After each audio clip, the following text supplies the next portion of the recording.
이제 시편 13편 할 차례죠. 각 편마다 주제를 기억하라고 그랬죠. 1, 2편이 주제였고요. 3편 압살롬 도망가면서 썼던 시였고 4편, 5편은 하루를 모든 상황이 마무리 되어지고 또 새롭게 시작하면서 그 다음에 6장의 회개의 시, 7장의 그 사울 왕한테 도망다니면서 하나님 앞에 간구했던 그 탄식 시, 그 다음에 8장에 이제 하나님 창조의 섭리와 하나님의 경영에 관한, 그 다음에 하나님 메시아에 관한 예언의 말씀이었죠. 이제 9편, 10편이 이제 감사와 간구의 시, 외부와 내부의 갈등과 고민, 이런 문제를 다뤘죠. 그리고 11편을 통해서 사람들이 다윗이 도망다니면서 위기만 계속 당하니까 왜 하나님 안 떠나냐고 조롱하는 그런 시였잖아요. 그럼에도 불구하고 흔들림 없이 하나님을 신뢰하는, 그러니까 주변에 불의한 사람들이 넘쳐나도 한결같이 자신의 신앙을 지키는 시란 말이에요. 12장은 세상이 너무나도 어수선하고 복잡한 가운데서도 하나님 앞에 자신을 들여 나가는 시, 그런 어떤 주제가 있어요. 그러니까 주제를 잘 기억하셔서 세상에 경건한 자가 없고 불의한 자들로 가득 찼어도 나의 신앙을 한결같이 지킬 수 있는 믿음이 있어야 된다는 걸 12편에서 가르쳐 주신 거예요. 그 다음에 이제 13편에서도 이어서 이제 설명하는 것이 여호와여 어느 때까지입니까? 나를 영원히 잊으셨습니까? 주의 얼굴을 나에게서 어느 때까지 숨기시겠습니까? 이렇게 말씀하시는 것은 지금 다윗이 어떤 상황에 몰렸는데 기도해도 아직 응답이 없는 상태. 근데 그 시간이 많이 지나간 상태. 이런 때 쓴 시죠. 우리가 어떤 때 보면 당장 기도하면은 오늘 저녁에 이루어지고 뭐 내일 저녁에 이루어졌으면 좋겠는데 하나님이 1년 기도했는데도 아무 응답이 없으시고 5년 기도했는데도 아무 응답이 없을 때 답답하죠. 이때 다윗이 그랬어요. 다윗이 도대체 어느 때까지 제가 이렇게 도망 다녀야 됩니까? 제가 어느 때까지 이렇게 숨어 살아야 됩니까? 10대 후반에 도망 다니기 시작해가지고 지금 이제 30세에 왕이 됐지만 그 기간 동안은 계속 도피 생활한 거잖아요. 왕이 되기까지는. 도대체 언제까지 이렇게 살아야 됩니까? 광야에 사람들은 몰려서 따라오죠. 처음엔 400명, 나중에 600명 막 이렇게 사람들이 따라붙고 거기 또 가족들까지 따라붙어서 많은 무리를 데리고요. 한 동네 정착해서 사는 것도 힘든데 이 광야 저 광야 이 골짜기 저 골짜기 사람들 끌고 다니는 것도 쉬운 일은 아니거든요. 혼자 도피 생활한 게 아니잖아요. 그 많은 사람들 또 생계를 책임져야 됐고 얼마나 고달프고 힘들었겠어요. 근데 하나님이 빨리 끝을 보여주셔야 되는데 안 보여주시니까 답답해서 어느 때까지입니까? 나를 영원히 잊으셨습니까? 나를 영원히 잊으셨습니까? 말은 그 기간이 얼마나 길었는가를 느끼게 해주는 대목이죠. 그죠? 주의 얼굴을 나에게 어느 때까지 숨기시겠습니까? 나의 영혼이 번민합니다. 내 영혼이 번민합니다. 종일토록 마음에 근심하기를 어느 때까지 해야 됩니까? 내 원수가 나를 치며 자랑하기를 어느 때까지 해야 됩니까? 원수들이 쫓아다니면서 무슨 다윗에게 하나님이 함께하시어 저 도망다니는 저 인간한테 무슨 하나님이 함께하시냐라고 조롱한다는 거예요. 야, 차라리 하나님 저주하고 떠나 이렇게 말하잖아요. 11편에서 그 얘기를 한 거잖아요. 근데 다윗이 봤을 때는 불의한 자가 잘 되어지고 아첨하고 도둑질하는 놈들은 잘 되고 잘 먹고 잘 살고 정말 하나님 앞에 엎드려 기도하면서 하나님 의를 행하는 본인과 그 많은 사람들은 도망다녀야 되는 이런 상황. 이 참 이해가 안 되는 상황이잖아요. 그런 일들은 늘 있는 거거든요. 오늘날 우리도 똑같아요. 예레미야 선지자도 똑같았거든요. 하박국 선지자도 그랬고 예레미야서 12장도 읽어보면 그런 탄식의 글이 그대로 기록이 돼 있어요. 하박국서 1장 2장에 보면 그런 탄식의 글이죠. 우리도 이 땅 살아가면서 말도 안 되는 일을 겪으면서 답답하고 힘들 때가 있어요. 위기를 겪어서 환난의 때 도대체 내 원수가 나를 치며 자랑을 어느 때까지 해야 됩니까? 여호와 내 하나님이여 나를 생각하셔서 응답해 주십시오. 하나님 저 좀 생각해 주세요. 저 좀 기억해 주시고 제 기도 좀 들어주세요. 나의 눈을 밝히 비춰주십시오. 나의 눈 좀 밝혀주세요. 두렵건대 내가 사망의 잠을 잘까 두렵습니다. 왜냐하면 너무 긴 세월 동안 환난을 너무 많이 겪고 너무 위기에 처하면은 사람이 낙심하고 좌절할 수 있잖아요. 제가 사망의 잠을 잘까 두렵습니다. 우울증 환자들이 계속 우울한 일을 경험하다 보면 더 깊은 우울 속으로 들어가서 자해하고 막 그런 위험한처럼 영적으로도 자꾸 너무 이제 아무 응답도 없고 계속 안 좋은 상황만 계속 생기면 사람이 낙담하고 좌절할 수 있거든요. 저도 살면서 부도나고 막 빚쟁이들한테 쫓겨다니고 폭력배들한테 끌려다니면서 옷 다 찢어지고 러닝샤츠까지 너덜너덜 찢어서 구두도 어디다 잃어버렸는지 맨발로 길바닥 그러고 돌아다니는 모습 지금 생각하면 끔찍한데 그때는 정말 어디 오는 차에 칵 뛰어들어 죽어버렸으면 좋겠고 왜냐면은 아무런 답이 없고 아무런 뭘 할 수 있는 길이 전혀 안 보이는 암담한 상황. 그럼에도 불구하고 그때 엎드려서 하나님 앞에 기도할 수 있었다는 거 그거 참 이해할 수 없는 상황이었죠. 말도 안 되는 상황이었지만 그걸 이기게 하신 분이 하나님이셨어요. 만약에 그때에 하나님이 살아계시다면 어찌 나한테 이럴 수 있냐 이러고 원망하고 하나님 떠나더라면 제가 이 세상에 없을 수도 있었죠. 그래서 제가 그때의 시편을 많이 읽었어요. 묻어나가지고 정말 빚쟁이한테 맨날 빚 쪼들려서 그 당시에 많이 벌어도 한 푼 써보지도 못하고 통째로 이자돈 원금 막 나갈 때는 자식들 양말 한 켤레 따뜻한 국수 한 그릇 사줄 수 있는 형편도 안 될 때 그 돈을 못 벌어서가 아니라 번 돈 다 빚 갚느라고 그런 상황이 됐을 때 너무 힘들었거든요.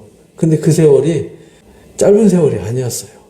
뒤축이 다 닳고 구두가 빵꾸나도록 돌아다니면서 엎드려 기도하면서 부르짖으면서 다녔어요. 그래서 다윗의 마음이 이해가 돼요. 그 기간이 너무 길다고 언제까지입니까? 라고 포기했으면 지금 제가 여기 없겠죠? 끝이 있어요. 그러나 그 암흑의 터널을 들어갈 땐 너무 힘들어요. 너무 힘들어요. 이겨나가는데 너무 힘들죠. 그래서 다윗이 그랬어요. 다윗이. 그 긴 터널 지나갈 때 언제까지입니까? 영원히 저 잃어버렸습니까? 제가 제 영혼이 번민하고 종일토록 마음에 종일토록 근심한대요. 종일토록. 어느 때까지 해야 됩니까? 원수들이 저보고 조롱합니다. 이렇게 하는 상황. 내용을 알고 그 상황을 경험한 사람들이 읽으면 그냥 저절로 가슴에 눈물이 흐르는 시거든요. 그냥 평범한 사람이 읽으면요. 무슨 내용인지 이해가 안 돼요. 아픔을 겪어본 사람이 읽을 때 그 가슴에 정말 피눈물 흘리는 그 기도가 느껴지죠. 두렵건대 나의 원수가 이르기를 내가 그를 이겼다 할까 합니다. 내가 흔들릴 때 나의 대적들이 기뻐할까 합니다. 내가 사망의 잠을 잘까 흔들릴까 봐 걱정되는 거잖아요. 그러면은 원수들이 무슨 다윗에게 하나님이 함께 하셔. 다윗은 하나님이 버린 거야. 그걸 하나님 배신하고 떠나려니까 안 떠나고 저러고 다니고 있어. 나 같으면 저렇게 안 해. 이러면서 사람들이 조롱한단 말이죠. 봐봐.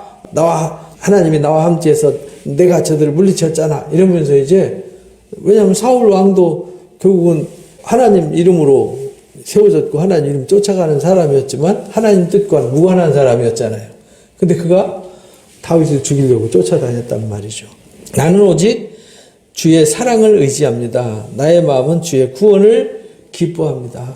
그럼에도 불구하고 긴 세월 갈수록 암흑의 터널로 들어가고 더 무거운 짐지고 어찌할 바를 모르고 답답한 세월을 지나면서도 다윗은 누구를 사랑해요? 하나님을 사랑해요. 그리고 하나님이 구원해 주실 거라는 확신을 가지고 있어요. 이게 정말 큰 믿음이거든요. 저도 겪어보니까 위기에서 이겨나갈 때 하나님이 반드시 길을 열어주신다. 반드시 위기를 극복하게 해주신다는 확신이 있었어요. 희한한 확신이죠. 그러니까 남들은 이해가 안 가는 거죠. 남들은 이해가 안 가지만 저는 확신이 있어요. 근데 남들은 제가 그렇게 위기에 처해서 산다는 걸 아무도 몰랐어요. 가족조차도 몰랐어요. 와이프도 몰랐어요. 저 혼자 그 쓰라림에 가슴을 안고 저녁에 혼자 가서 예배당에 엎드려서 무릎 꿇고 울면서 시편을 읽으면서 짐승처럼 울부짖으면서 이겨나갔어요.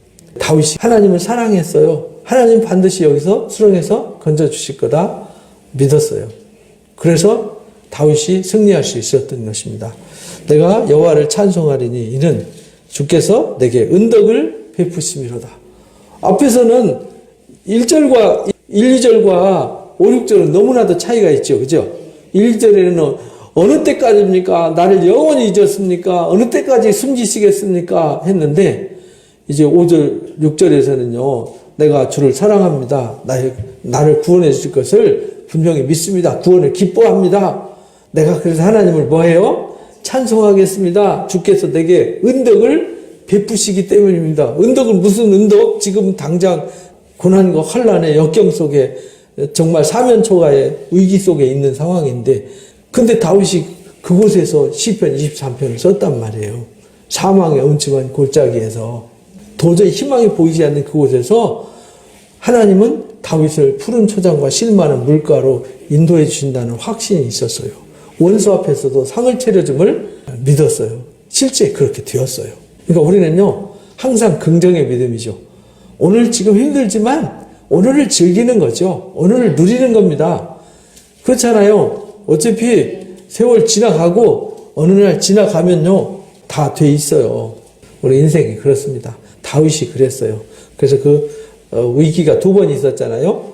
사울왕한테 쫓겨다닐 때 바세바 사건으로 가족의 아픔이 있을 때 2번의 위기를 다윗은 잘 이겨나갔어요. 그래서 의인이에요. 의인은 7번 넘어져도 8번째 일어나는 거예요. 이게 의인이에요. 그래서 13편에 그것을 부르짖어 구한 시예요. 어떤 상황 속에서도 낙심하지 않아요. 하나님 앞에 언제까지입니까? 왜 이래야 됩니까? 라고 하면서도 확신이 있었어요. 내가 오늘 하나님 앞에 탄식하지만 반드시 나를 구원해 주시고 나에게 은혜 베풀어 주실 것을 확신하는 믿음. 이게 신앙이에요. 그러니까 오늘 찬송할 수 있는 거죠. 그래서 제가 찬송하겠습니다. 기뻐하겠습니다. 이렇게 고백을 하는 거죠. 그래서 시편 읽으면요. 그래서 희망이 있어요. 정말 위기지만 위기 속에 소망을 주시는 거죠.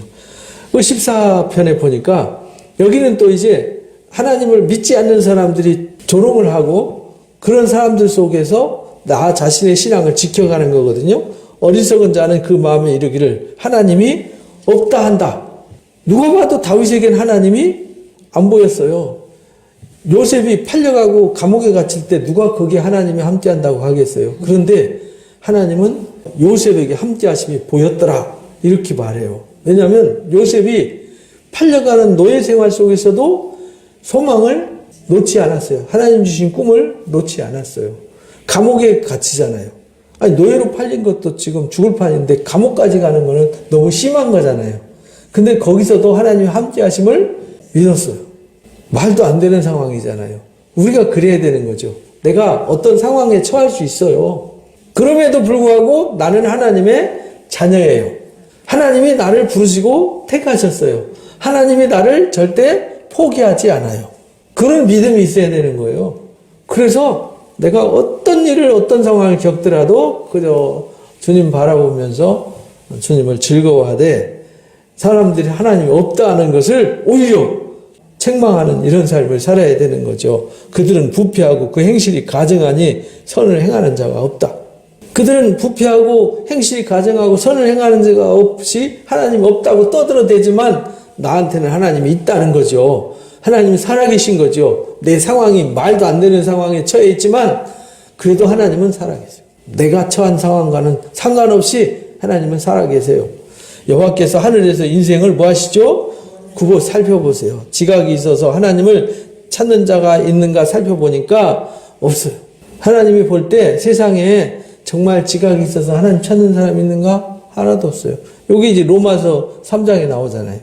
의인은 없나니 하나도 없다라고 설명하면서 인간의 모습을 이렇게 표현을 했어요. 다 치우쳐서 하나님 찾는 자도 없고요. 치우쳐서 더러운 자가 되고 선을 행하는 자는 없고 하나도 없어요.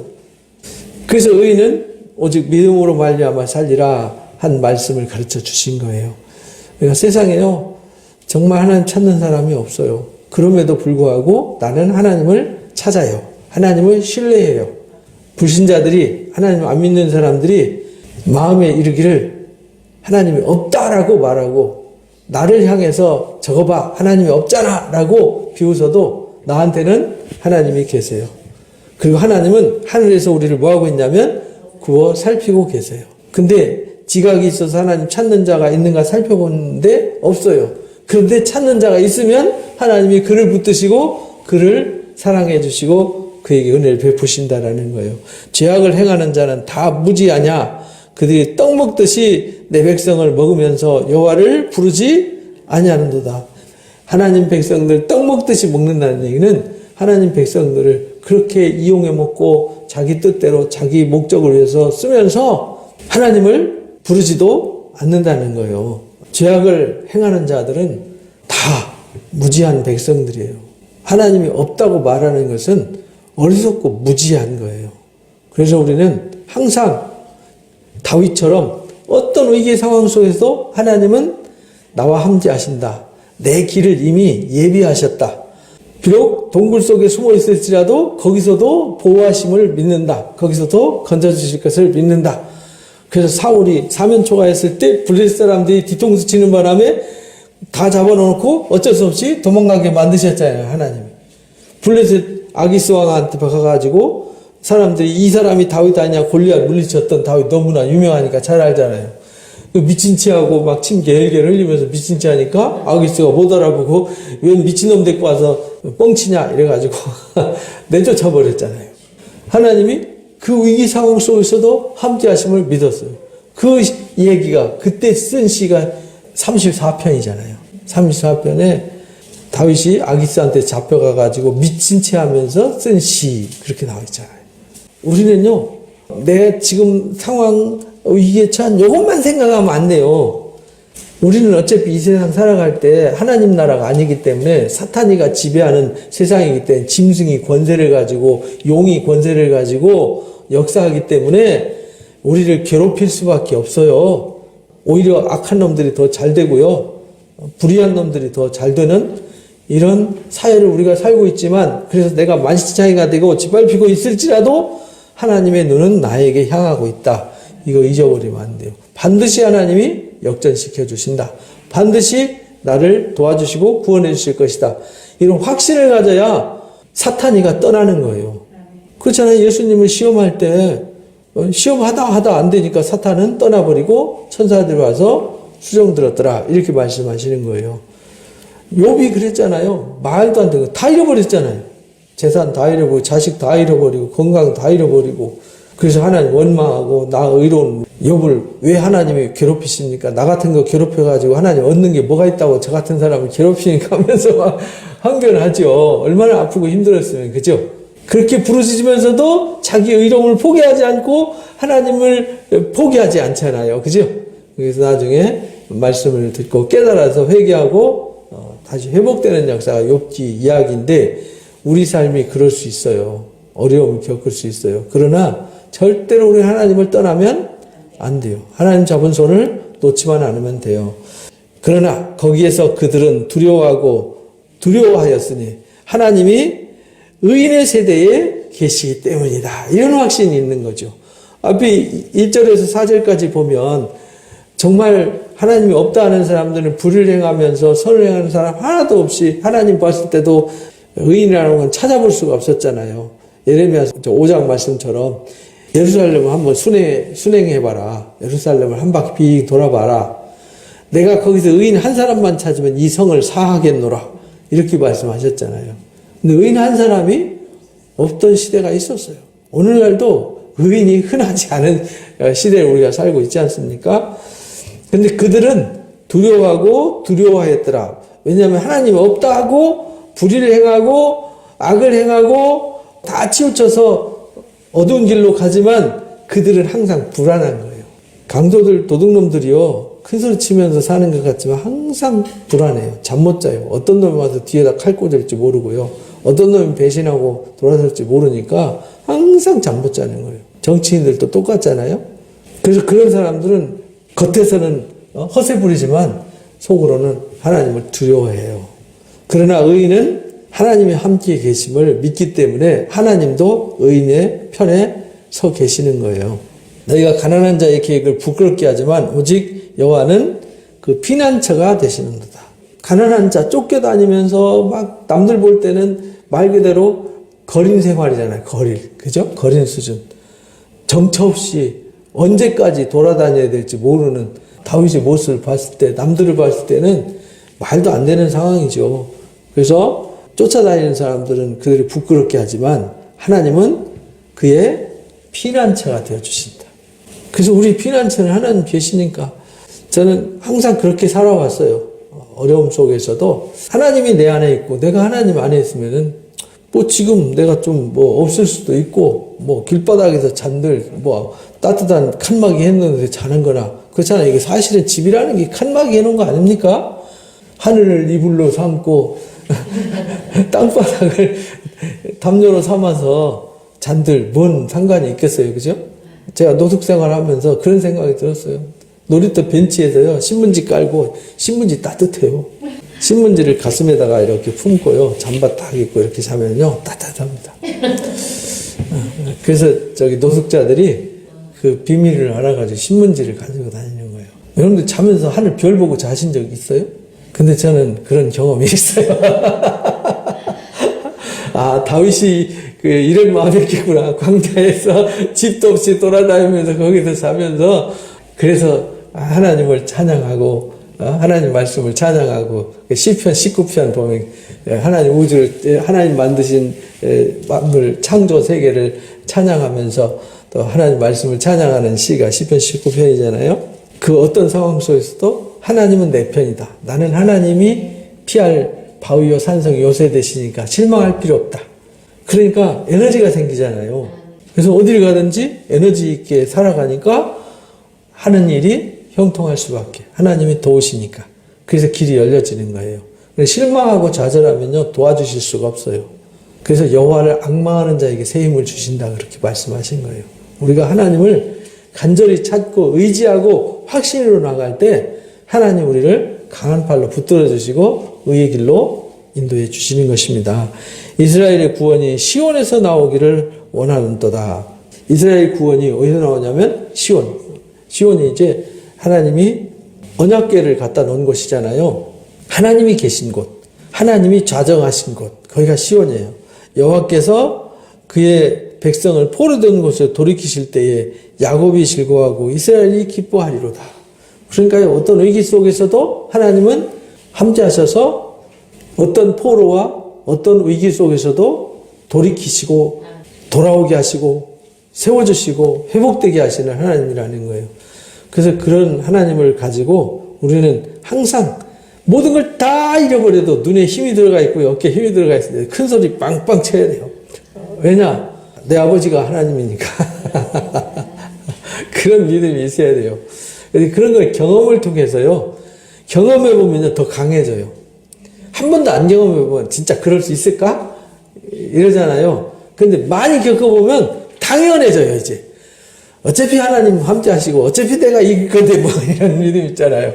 하나님, 어차피 나를 사랑하시니까, 내가 또 하나님 사랑하니까, 하나님 나 절대 죽는데 버리지 않아. 혹이 죽어도 다시 살리시고, 어차피 난 하나님 나라의 주인공이니까 하는 이 배짱이 생기는 거죠. 다윗이 그런 배짱이 있기 때문에 골리앗 앞에 설 수 있었고, 그런 많은 환난 속에서도 큰 소리 치면서 살 수 있었던 거예요. 그러니까 여러분들은 어떤 위기, 어떤 환난에 처하더라도 내가 하나님 자녀고 하나님이 나를 기억하시고 하나님이 나를 사랑하신다라는 걸 절대 잊지 마시기 바랍니다. 그래서 14편이 하나님이 없다라고 외치는 사람들 앞에서의 나의 자세예요. 13편도 비슷한 거였죠. 그죠?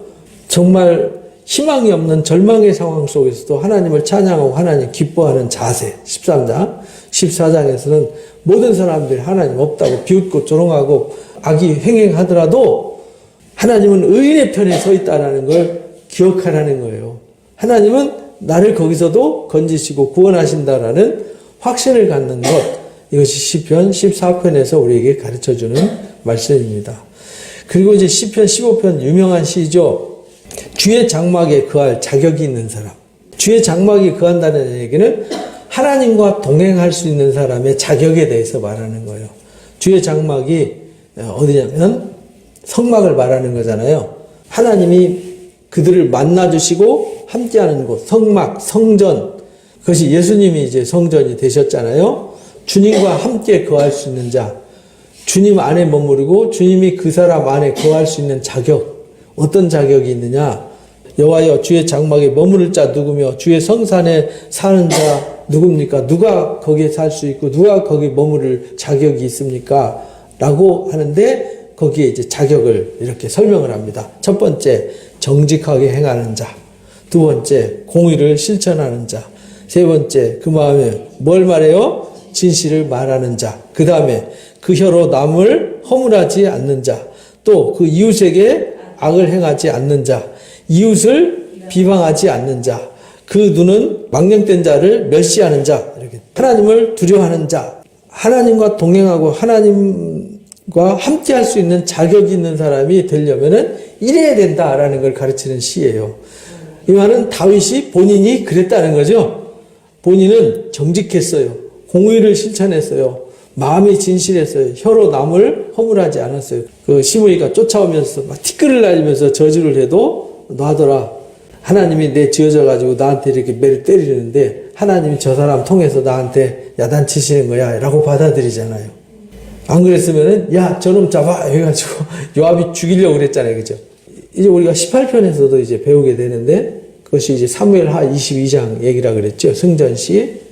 하나님이 나의 깨끗한 대로 갚아주시고 나의 정직한 대로 갚아주시고 정의로운 대로 공의로운 대로 갚아주셨다는 거예요. 다윗이 아주 그런 마음의 당당함의 자세가 있는 것이죠. 그러니까 우리가 그래야 돼요. 어떤 상황 속에서도. 지금 기름 부음 받아서 본인이 지금 왕이 돼야 되는데 왕은 고사하고 지금 계속 도망다니고 쫓겨다니는 신세. 또 나중에는 아들한테까지 쫓겨다니는 신세가 되지 않습니까? 그러나 그 상황 속에서도 다윗은 늘 나는 하나님과 동행할 자격이 있어. 이런 자세로 산 거예요. 어떻습니까, 여러분들은? 하나님과 동행할 자격이 있다고 생각하십니까? 그런 자세로 사셔야 돼요. 그게 오늘날 우리한테 요구하시는 거예요.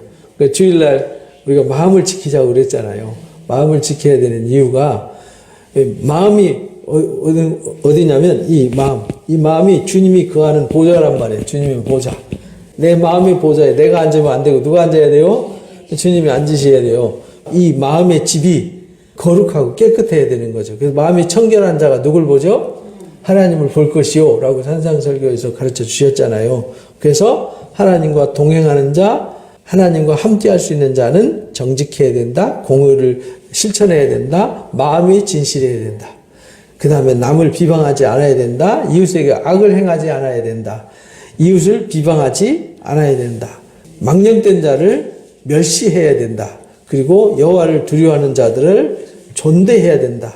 그리고 서원한 것은 해로울지라도 갚는 자가 돼야 된다. 이런 자를 하나님이 의인 이렇게 말하고 이런 사람이 하나님과 동행할 자격이 있다. 되게 어렵죠.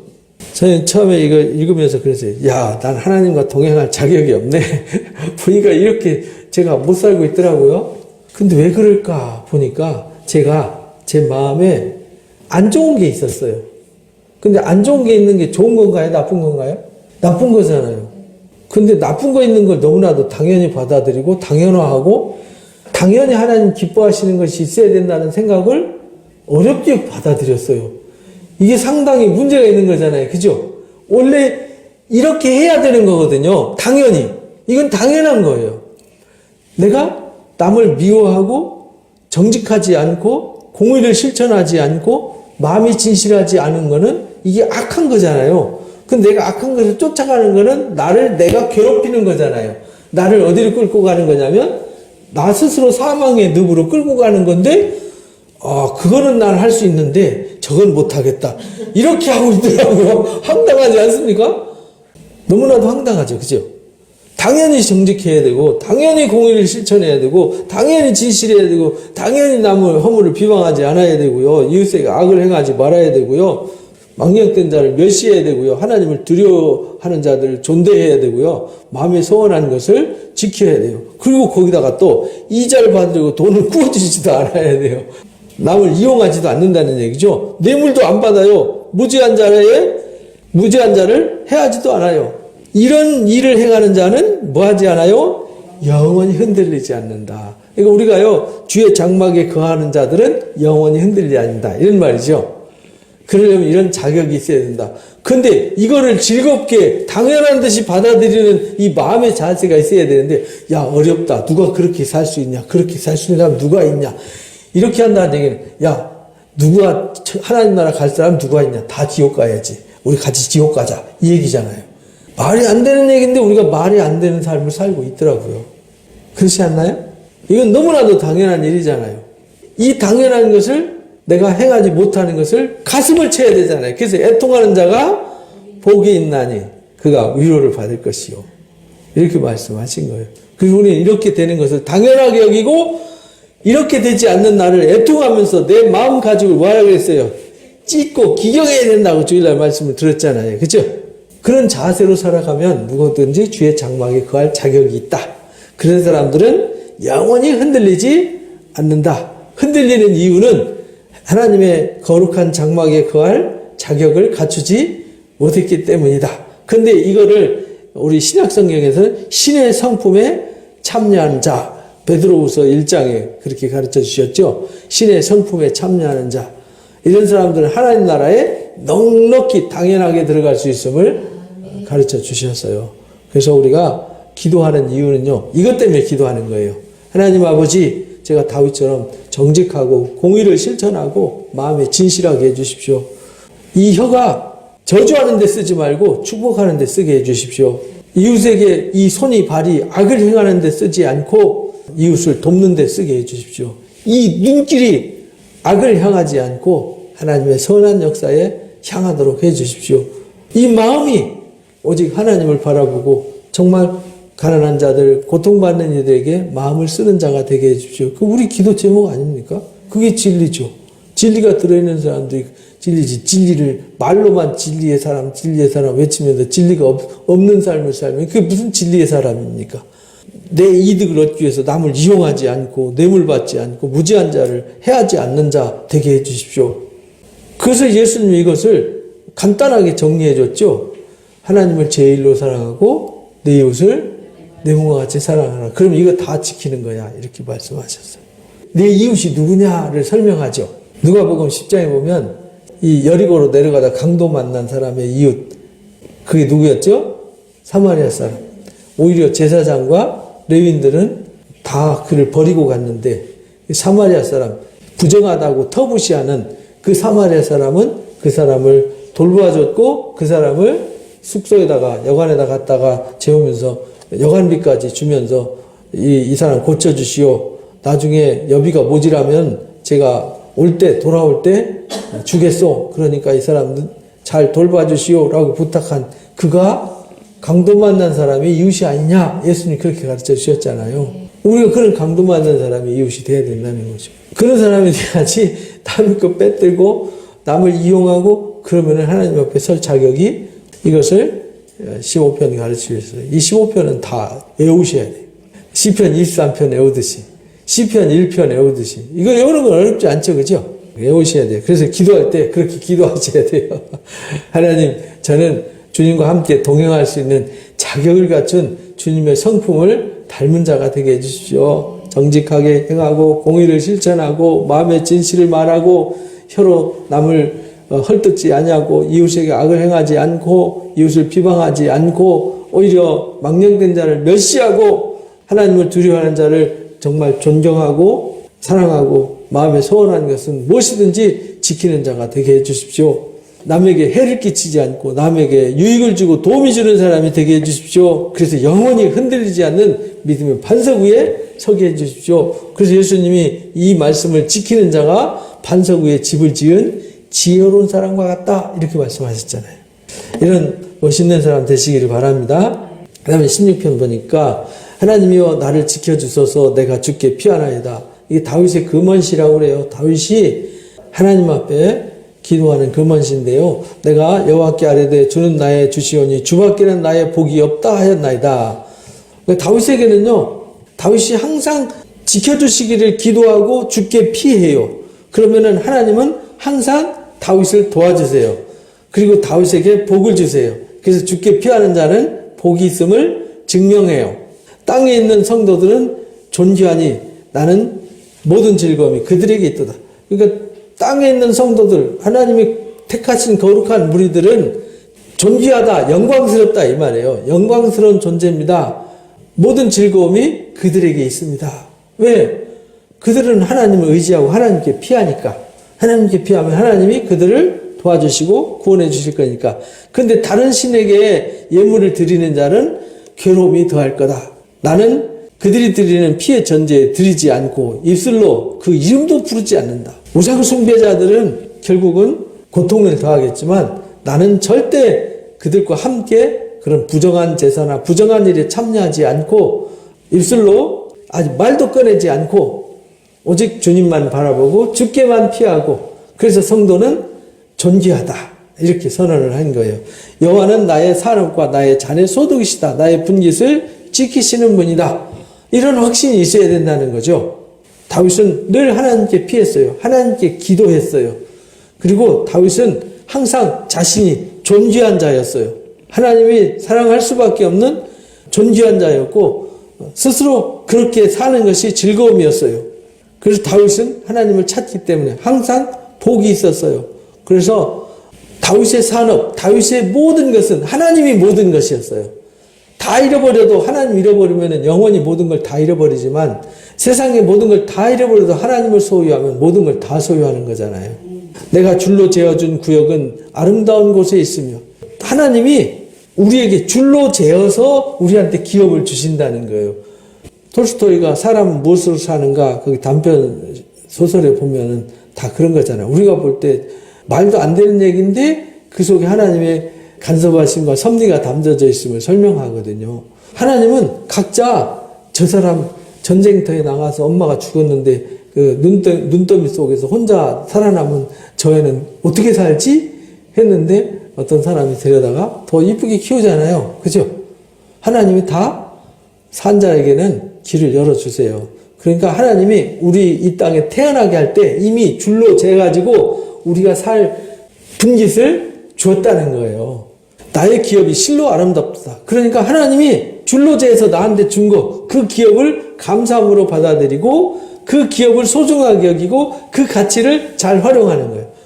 앞의 시간에 우리가 리더십 교육하면서 나눴잖아요. 하나님 내게 주신 분깃을 잘 가꾸고 가치 있게 만들어서 그 가치를 더 빛나게 하고 좋은 열매를 만들어가는 것 나에게 줄로 재어준 하나님의 기업이었단 말이에요. 남 부러워하지 말고 그건 하나님이 남에게 주신 거지 나에게 준 게 아니잖아요. 그래서 우리는 남과 비교할 필요도 없고 남을 부러워할 것도 없고 내게 주신 것을 감사하고 자족하는 마음이 있어야 한다. 이것이 진짜 경건이다. 라고 디모데전서 6장에 디모데한테 가르쳐 주셨어요. 나를 훈계하신 여호와를 송축할지라. 그 다윗은 늘 하나님이 그렇게 가르쳐 주셨어요. 밤마다 내 양심이 나를 교훈하도다. 내가 여호와를 항상 내 앞에 모시며 그가 나의 오른쪽에 계심으로 흔들리지 않는다. 그래서 다윗은요. 모든 기업을 하나님이 주셨어요. 어떤 상황 속에서 그래서 흔들리지 않아요. 하나님이 다윗의 오른편에 늘 있어요. 이러므로 나의 마음이 기쁘고 나의 영이 즐거워요. 내 육체도 안전히 살리니 이렇게 말해요. 늘 하나님 모시고 사는 삶, 하나님과 동행하는 삶, 시편 15편 말씀처럼 하나님 앞에 동행할 자격을 갖춘 삶, 이런 삶이 돼야 되는 거죠. 그래서 본인은 우상 숭배들과 다르다는 거죠. 하나님이 내가 하나님께 피했을 때 하나님 앞에 구할 때 들어주셨고 붙들어 주셨고 이루어 주셨고 이는 주께서 내 영혼을 수월에 버리지 않으시고 주의 거룩한 자를 뭐하지 않게요? 멸망시키지 않아요. 이 시가 사도행전 베드로가 예수님 부활 설교할 때 이 말씀 가지고 설교를 하셨어요. 그래서 하나님께서 주의 거룩한 자는 곧 그때 당시엔 다윗이었죠. 다윗을 음부에 버려두지 않아요. 예수님도 십자가 지셨을 때 음부에 버려두시지 않고 다시 살리셨어요. 그러니까 우리 기독교 역사는 부활의 신앙이잖아요. 그래서 넘어져도 또 일어나고 넘어져도 또 일어나고 수렁에 빠져도 또 나오고 빠져도 또 나오는 것이 하나님의 자녀들의 삶이란 말이에요. 부활의 신앙이죠. 그러니까 우리는요 망해도 또 흥해요. 걱정하지 마세요. 반드시 잘 되게 돼 있어요. 왜? 하나님이 나의 피할 바위요 산성이 요새시고 이제는 하나님이 나의 아버지가 되시니까 그래서 내가 주님과 동행하니까 이런 믿음이 있어야 되는 거죠. 주께서 생명의 길을 내게 보이셨습니다. 주의 앞에는 충만한 기쁨이 있고 주의 오른쪽에는 영원한 즐거움이 있습니다. 다윗은요 어떤 상황 속에서도 하나님 주신 생명의 길을 발견했어요. 그래서 위기 속에서도 충만한 기쁨을 얻었고요. 영원한 즐거움을 얻었어요. 그래서 그 즐거움으로 사는 거죠. 그래서 오늘 여러분들은 충만한 기쁨과 즐거움으로 사시기 바랍니다. 어떤 어려움이 있어도 어떤 환난이 있어도요 기뻐하세요. 이 빌립보서 4장에 보면 4절부터 6절에 보면 그렇게 말하잖아요. 기뻐하라. 내가 다시 말하노니 기뻐하라. 너희 관용을 많은 사람들에게 알게 하라. 너희가 위기에 처했지만 하나님이 너희를 사랑한다는 것을 사람들이 느끼게 하고 알게 해라. 너희가 혹시 고민이 있니? 그러면은 아무것도 염려하지 마. 감사함으로 하나님 앞에 아뢰. 그러면은 모든 지각에 뛰어난 하나님의 평강이 너희 마음과 생각을 지킬 거야. 이렇게 가르쳐 주셨어요. 우리가 그런 자세가 중요한 거죠. 그래서 16편에 그래서 금원씨라고 그런 거예요. 다윗을 지키시는 하나님이에요. 그래서 다윗은 항상 죽기만 피하는 거죠. 하나님께 아뢰면요. 하나님은 다윗의 하나님이기 때문에 주밖에는 다윗에게 어떤 복도 없어요. 하나님이 복이에요. 하나님이 자랑이죠. 다윗은 하나님이 즐거움이에요. 다윗은 하나님 앞에 존귀한 사람이에요. 우리도 똑같죠? 그런 신앙의 고백, 그런 신앙의 삶이 우리에게 필요하다라는 걸 가르쳐 주셨어요. 하나님은 우리한테 줄로 재가지고 줬다는 얘기는 하나님이 나의 분짓을 정확하게 만들어 주셨다라는 거잖아요. 여러분들에게는 또 저한테는 그런 분짓을 주셨어요. 그 분짓을 마음껏 누리시고 또 더 훌륭한 가치를 만들어 가시기를 바랍니다. 여기 17편에도 이어진 얘기인데요. 여호와여 의의 호소를 들으소서. 나의 부르짖음에 주의하소서. 거짓되지 아니한 입술에서 나오는 나의 기도에 귀를 기울여 주십시오. 그래서 다윗은 뭐하냐? 거짓 없이 하나님 앞에 의로운 기도를 드리는 거죠. 그것이 중요하잖아요. 그죠? 우리가 하나님 앞에 거짓 없이 내가 하나님 앞에 기도하는데 어떻게 기도했냐면 나의 울부짖음을 들어주십시오. 이렇게 말해요. 울부짖음. 울부짖음이라는 거를 겪어보셨나요? 울부짖음? 한번 여러분들 울부짖어 보셨어요? 그 울부짖음이라는 뜻이 어떤 건지 알아요? 저는 저 자신도 경험했지만 옆에서 봤는데요. 어떤 분이 전 재산을 하루아침에 통째로 날려먹었어요. 20년 동안 모아놓은 거를 하루아침에 통째로 날려먹었어요. 10원짜리 한 장 없이. 그때 울부짖는 모습을 봤어요. 울부짖음이 이런 거 울부짖음이구나. 저는 저 자신의 가슴을 찢으면서 울부짖어 봤지만 남들이 울부짖는 건 그렇게 못 봤거든요. 6살 된 딸이 아파가 죽었어요. 그 부둥켜 안고 울부짖는 거 보니까 정말 눈뜨고는 볼 수 없는 그 울부짖음 있잖아요. 아, 이게 울부짖음이구나. 그 울부짖음을 보면 어떤 건지 아는데 다윗이 그랬다는 거. 하나님 앞에 그 울부짖음이 있었어요. 그래서 거짓되지 않고 정말 의롭게 하나님 앞에 부르짖어 기도하는 내 기도에 귀를 기울여 주십시오. 주께서 나를 판단하시며 주의 눈으로 공평하게 살펴보십시오. 하나님이 살펴보십시오. 당당한 거죠. 그죠? 거짓 없이 하나님 앞에 부르짖는 이 기도. 하나님이 보시고 제가 죄를 졌다면 혼내주시고 제가 죄가 없다면 들어주십시오. 이런 말이거든요. 주께서 내 마음을 시험하시고 밤에 내게 오셔서 나를 감찰하셨으나 흠을 찾지 못하셨습니다. 내가 결심하고 입으로 범죄하지 않았습니다. 야, 이게 다윗이 기도할 때 너무나도 당당한 기도죠. 그죠? 하나님이 시험했고요. 밤에까지. 밤이라는 말은 뭐냐면 몰래 숨어서 안 보는 데서 죄 짓잖아요. 그죠? 남들 안 보는 데서는 죄 짓고 남들 보는 데서는 아주 깨끗한 척 이러잖아요. 그러지 하나님은 다 찾으셨지만 그런 속에서도 범죄하지 않았다는 거죠. 입으로 범죄하지 않았어요. 사람의 행사로 논하면 나는 주의 입술의 말씀을 따라 스스로 삼가서 포악한 자의 길을 가지 않았습니다. 사람의 행사로 논해도 나는 그런 길을 가지 않았고 그런 일을 하지 않았습니다. 나는 주의 말씀을 따라서 주위에서 악한 길로 가지 않았습니다. 나의 걸음이 주의 길을 굳게 지키고 실족하지 아니했습니다. 나의 걸음이 항상 주님의 말씀만 따랐습니다. 주님이 주신 의의 길만 걸었습니다. 그러니까 하나님 제 울부짖음 제 마음 다 살피시고 아시지 않습니까? 제가 거짓되지 않은 거, 진실한 거, 하나님 앞에 구하는 이 기도가 정말 의롭게 구하는 기도라는 거 아시지 않습니까? 그러니까 들어주십시오. 이런 말이에요. 하나님은 내게 응답하시겠으므로 내가 불렀습니다. 그 다윗이 하나님이 당연히 응답할 줄 알고 제가 울부짖습니다. 이 말이거든요. 우리가 기도할 때 하나님 안 들어주실 거야. 이러면서 기도하면 그 기도가 아니잖아요. 하나님은 우리가 기도할 때 당연히 들어주시는 하나님이라는 걸 알고 기도해야 돼요. 내게 응답하시겠으므로 내가 불렀습니다. 내게 귀를 기울여 내 말을 들어주십시오. 죽게 피하는 자들을 그 일어나 치는 자들에게서 오른손으로 구원하시는 주여 주의 기이한 사랑을 나타내 주십시오. 하나님께 피하는 자들은요, 그 일어나 치는 자들에게서 오른손으로 구원해 주시는 하나님이에요. 그러니까 대적자들에게서 의로운 오른손으로. 오른손이라는 말은 의로운 손, 거룩한 손을 이제 상징한 거거든요. 그래서 하나님 붙드셔서 우리에게 그 기이한 사랑, 세상이 이해할 수 없고 알 수 없는 기이한 사랑, 그걸 나타내 주십시오.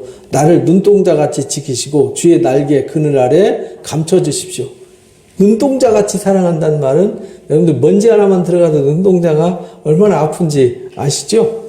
그만큼 사랑하신다는 거죠. 그만큼 사랑해 주시고 지켜주시고 주의 날개 그늘 아래 감춰 주십시오. 내 앞에서 나를 압제하는 악인들과 나의 목숨을 노리는 원수들에게서 벗어나게 해 주십시오. 울부짖는 거죠. 그들의 마음은 기름에 잠겼으며 그들의 입은 교만하게 말하나이다. 그들이 이제 스스로 배불러가지고 교만하게 하나님의 사람들을 괴롭히고 또 하나님의 거룩한 역사를 대적하는 그들, 그 교만함을 하나님 막아주시고 내 울부짖음의 기도를 들어주시고 그들을 벌해주십시오. 이런 말이거든요. 이제 우리가 걸어가는 것을 그들이 에워싸서 노려보고 땅에 넘어뜨리려 합니다. 째려보면서 노려가지고 어떻게든지 함정에 빠뜨려서 넘어뜨리려고 합니다. 그는 움키는 것을 찢으려 하는 사자 같습니다. 은밀한 곳에 엎드린 젊은 사자 같습니다. 그런 대적자들이 내 주변에 널려 있다는 거죠. 그러니까 그 얼마나 안타까우면 부르짖었다고 그렇게 했어요. 그죠? 울부짖었다. 울부짖는 그 기도가 이런 위기 상황 속에서 울부짖은 거예요. 여호와여 일어나 그를 대항하여 넘어뜨리시고 주의 칼로 악인에게서 나의 영혼을 구원하소서. 왜냐하면 본인이 아무것도 할 수 없는 상황 속에서 하나님이 싸워주시고 하나님이 해결해 주세요. 이 말이거든요. 그래서 다윗은 골리앗 앞에 설 때도 너는 칼과 창과 단창으로 나오지만 나는 여호와 이름으로 간다. 물맷돌 하나 갖고 끝내버렸잖아요. 여호와여 이 세상에 살아있는 동안 그들의 분깃을 받은 사람들에게서 주의 손으로 나를 구원해 주십시오. 그들이 악한 자들이 가지고 있는 그 분깃, 그 속에 내가 지금 사로잡혀서 끌려가고 압제당하고 고통당하는 거잖아요. 그들에게서 주의 손으로 나를 구원하소서. 그들은 주의 재물로 배를 채우고 자녀를 만족하게 하고 그들의 남은 산업을 그들 어린아이에게 물려주는 자입니다. 그러니까 악인들은요, 자기들이 쌓은 거 가지고 자기들 부를 형성하고 그거 가지고 배내 밀고 큰 소리 치면서 우습게 알고 하나님 향해서 하나님 어딨냐고 하는 이런 사람들이라는 거죠. 근데 그 속에서 건져주십시오. 그래야 하나님 살아계시다는 것이 증명되지 않습니까? 이런 말이에요.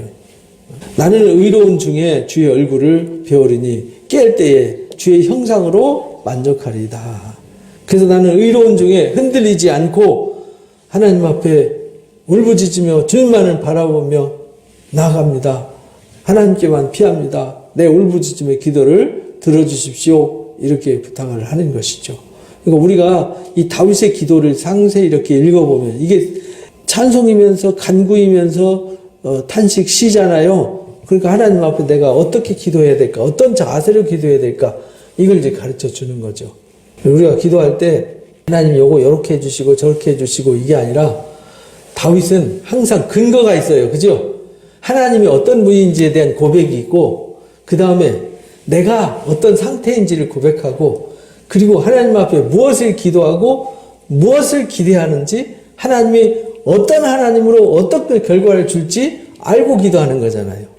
막연한 안개 속에 뿌옇게 기도하는 것이 아니라 확신을 가지고 기도하잖아요. 그러니까 우리가 신앙이라는 것은 그런 확신을 갖고 하는 거예요. 하나님 살아계시는 이론이 아니에요. 이건 무슨 철학이나 지식이 아니잖아요.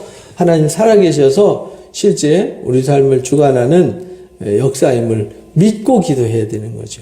그냥 하나님 믿습니다, 믿습니다 하고 기도하는 것이 아니라 진짜 하나님 앞에 울부짖어 기도하는 사람이 돼야 돼요.